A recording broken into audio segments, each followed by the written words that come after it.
नमस्ते प्यारे बच्चों, कैसे हैं आप सभी। आशा करती हूँ आप सभी अपने घर पर स्वस्थ होंगे और बहुत खुश भी होंगे। आज हम अपना नया पाठ शुरू करने जा रहे हैं जो है कक्षा 4 पाठ 5 दोस्त की पोशाक। तो सबसे पहले आपके मन में यह सवाल उठ रहा होगा कि पोशाक किसे कहते हैं। तो चलिए हम सबसे पहले पोशाक का चित्र देख लेते हैं। आपको समझ में आया? अलग अलग तरह की ड्रेसेस यानी कपड़े, उनको पोशाक कहा जाता है।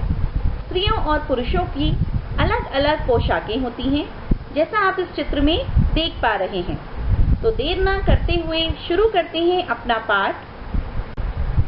दोस्त की पोशाक। एक बार नसीरुद्दीन का नाम सुनते ही कुछ बच्चों की आंखों में चमक आ गई होगी, क्योंकि छोटे बड़े सभी लोगों ने मुल्ला नसीरुद्दीन की कहानियां जरूर पढ़ी होंगी।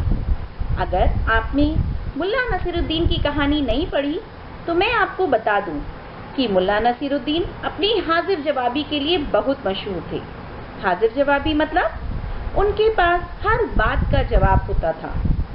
ये मुल्ला नसीरुद्दीन अपने गधे पर उल्टा बैठते थे। अब ये भी आपने जरूर सुना ही होगा।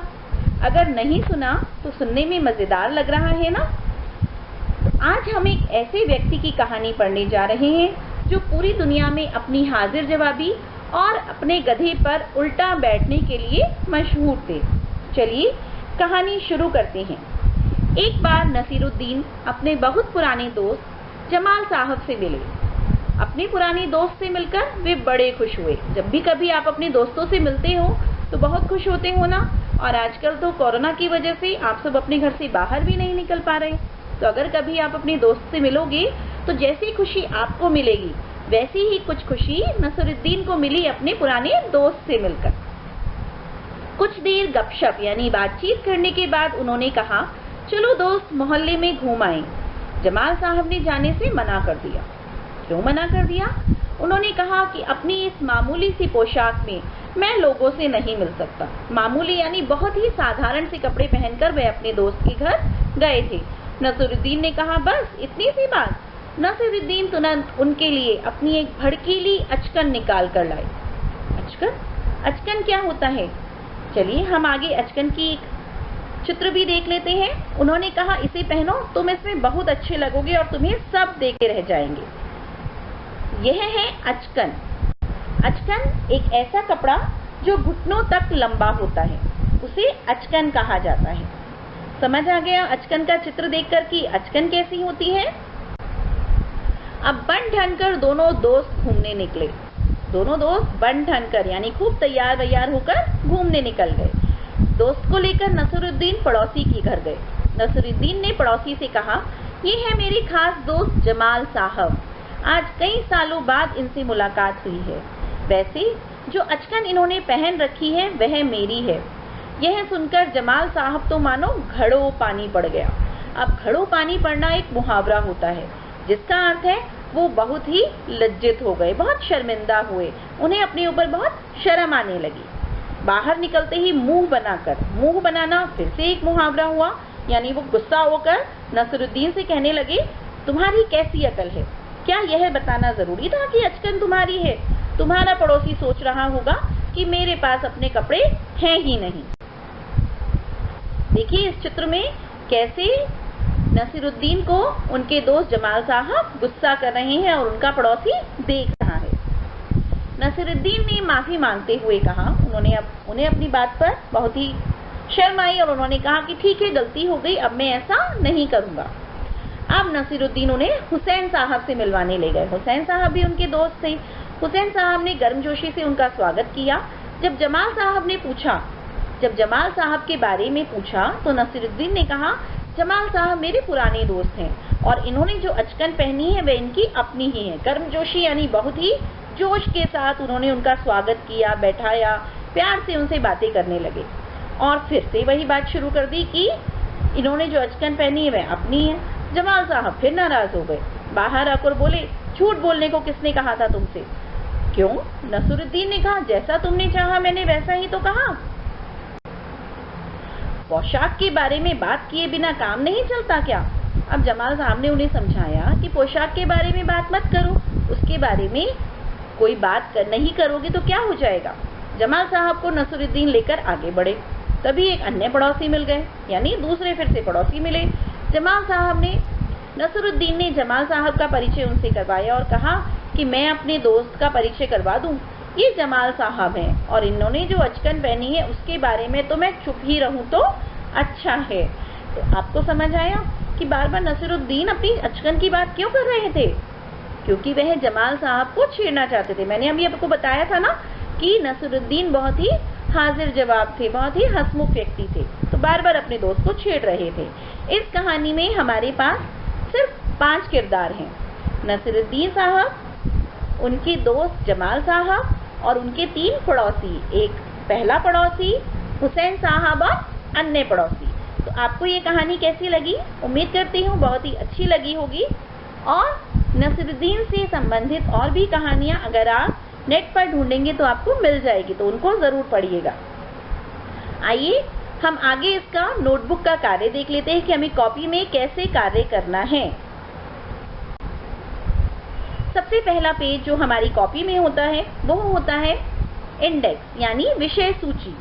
तो विषय सूची में सबसे पहले क्रमांक यानी सीरियल नंबर, कि आपका जो भी सीरियल नंबर है, आप जिस नंबर पे ये काम कर रहे हैं। उसके बाद दिनांक, जिस दिन आप कॉपी का कार्य शुरू करेंगे। फिर विषय है हमारे पाठ का नाम और पाठ का नंबर, यानी पाठ 5 दोस्त की पोशाक। पृष्ठ संख्या, जिस पृष्ठ से आप काम कर रहे हैं। अगर आप इससे पहले 4 पाठों का कार्य कॉपी में कर चुके हैं तो इस पृष्ठ पर आने के बाद आपका वह पृष्ठ नंबर कौन सा है आप लिखेंगे, पेज नंबर, और किस पेज पर आप यह कार्य पूरा कर चुके होंगे आप वह पेज नंबर भी यहाँ पर लिखेंगे। फिर अगला पेज होता है आपका परिचय, यानी आपका इंट्रोडक्शन। सबसे पहले आपका नाम, आपका जो भी नाम है वो आप हिंदी में यहाँ पर लिखेंगे।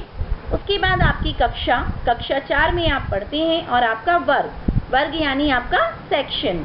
आपका वसुधा है, महाविद्या है, ज्ञान मुद्रा, ज्ञानदायिनी और गायत्री। इनमें से जो भी आपका सेक्शन है वो आप 4 के आगे लिख देंगे। फिर विषय आपका हिंदी है। कक्षा गुरुमा, आपकी गुरुमा का नाम क्या है, आपकी क्लास टीचर का नाम, वो आप इन 5 गुरुमा में से देखकर लिखेंगे। फिर है विषय गुरुमा यानी अनु गुरुमा, रेखा गुरुमा या शिल्पा गुरुमा में से जो भी आपको हिंदी पढ़ाता है आप उनका नाम यहाँ पर लिखेंगे। अगले पेज पर चलते हैं। फिर हम जहाँ से अपना कार्य शुरू करते हैं वहाँ पर हम फॉर्मेट बनाते हैं। सबसे पहले फॉर्मेट में हम 3 चीज़ें लिखते हैं, दिन, दिनांक, पाठ का नाम और कक्षा कार्य। तो जो भी दिनांक आप शुरू करेंगे कक्षा में यह कार्य, वह दिनांक लिखेंगे, उस दिन का दिन लिखेंगे, सोमवार, मंगलवार, बुधवार, जो भी दिन होगा। पाठ 5 दोस्त की पोशाक और फिर कक्षा कार्य। फॉर्मेट आप पहली 2 लाइनों में ही बनाएंगे। उसके बाद इस पाठ के नए शब्द हमारे पास 6 हैं, नसीरुद्दीन, मोहल्ले, माफ़ी, गर्मजोशी, सत्कार और बातचीत। फिर शब्दार्थ, पोशाक, वस्त्र, गपशप, बातचीत, मामूली, साधारण, मुलाकात, भेंट, परिचय, पहचान, गर्मजोशी, उत्साहपूर्वक, सत्कार, सम्मान, माफ़ी, क्षमा, नाराज होना, गुस्सा होना। अगले पेज पर चलते हैं। पाठ में मैंने आपको अभी बताया था 2 मुहावरे आए हैं, मुंह बनाना यानी चिढ़ जाना, गुस्सा हो जाना, और घड़ों पानी पड़ना यानी कि बहुत शर्मिंदा होना, बहुत ही लज्जित होना। इन दोनों मुहावरों का अर्थ सहित आप लिखेंगे। फिर उसके बाद आप वाक्य प्रयोग करेंगे, माफ़ी, गर्मजोशी, स्वागत, सत्कार, गपशप। इसके बाद पाठ में जो भी प्रश्न आए हैं वह प्रश्न हमारे पास स्पाइरल है, तो हम अपनी स्पाइरल में प्रश्नों के उत्तर करेंगे। इसके बाद अगले पेज पर कॉपी में आप रचनात्मक कार्य करेंगे। रचनात्मक कार्य का प्रश्न है, नसीरुद्दीन और जमाल साहब के जाने के बाद हुसैन साहब और उनकी पत्नी के बीच क्या बातचीत हुई होगी। आप अपनी कल्पना से यानी अपनी इमेजिनेशन से सोचेंगे कि जब नसीरुद्दीन और जमाल साहब हुसैन साहब के घर से चले गए तब उनकी पत्नी और हुसैन साहब के बीच में क्या-क्या बातचीत हुई होगी, उन बातचीत को आप 5-5 संवाद के रूप में अपनी कॉपी में लिखेंगे। 5 संवाद हुसैन साहब के और 5 संवाद उनकी पत्नी के। तो आप सभी को समझ आ गया होगा कि हमें कॉपी का कार्य कैसे करना है। चलिए बच्चों, अपना अपना कार्य ठीक से करेंगे, सुंदर शब्दों में और बिना किसी गलती के अपने कार्य को पूरा करेंगे। धन्यवाद।